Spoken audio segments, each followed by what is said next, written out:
అందరికీ praise the Lord. Every Sunday 3 churches లో నేను సండే స్కూల్ చెప్పడానికి వెళ్తాను. ఈ 3 చర్చెస్ లో 3 బైబిల్ స్టోరీస్ చెప్తున్నాను. ఈ రోజు వర్క్ షీట్ కూడా ఇచ్చాను. ఒక చర్చ్ లో ఎగ్జామ్ కూడా పెట్టాను. ఈ రోజు మొత్తం ఎలా జరిగిందో ఈ వ్లాగ్ లో మీకు చూపిస్తాను. ముందుగా ఈ మొదటి చర్చ్ లో ఇశ్రాయేలీల ఐగుప్తు దేశం నుండి బయలుదేరిన తర్వాత కనాన దేశానికి వెళ్లే ప్రయాణంలో ఎదురైన సమస్యలు, పరీక్షలు, దేవుని సహాయము, ఈ స్టోరీ చెప్తున్నాను. ఈ స్టోరీ తర్వాత వాళ్ళకి అర్థమయ్యే విధంగా వర్క్ షీట్ కూడా రెడీ చేసి ఇచ్చాను.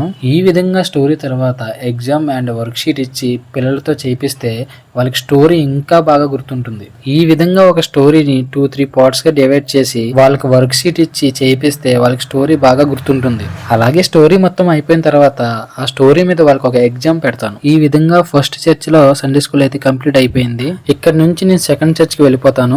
సెకండ్ చర్చ్ కి ఇక్కడ నుంచి 2 కిలోమీటర్స్ డిస్టెన్స్ అయితే ఉంటుంది. నేను ఆ చర్చ్ కి వెళ్లేసరికి అక్కడ పిల్లలు నా కోసం రెడీగా ఉంటారు. ఈ విధంగా సెకండ్ చర్చ్ లో కూడా ప్రేయర్, సాంగ్స్, యాక్షన్ సాంగ్స్ తర్వాత స్టోరీ చెప్తాను. తర్వాత వర్క్ షీట్ అనేది ఇస్తాను. ఈ చర్చ్ లో ఏ స్టోరీ చెప్తున్నానంటే ఐగుప్తు దేశం మీదకి దేవుడు పంపించిన 10 తెగులు గురించి చెప్పుకుంటున్నాము. ఈ 10లో 2 కంప్లీట్ చేశాము. ఇప్పుడు ఆ 2 మీద వర్క్ షీట్ అయితే రెడీ చేసి ఇచ్చాను, కలర్స్ వేయమని. ఈ విధంగా సెకండ్ చర్చ్ లో కూడా సండే స్కూల్ కంప్లీట్ అయిపోయాక నేనైతే ఇంటికి వెళ్ళిపోతాను.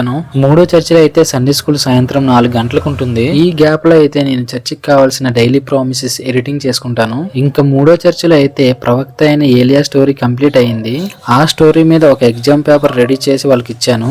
ఈ విధంగా 3 చర్చెస్ లో సండే స్కూల్ అనేది జరిగింది.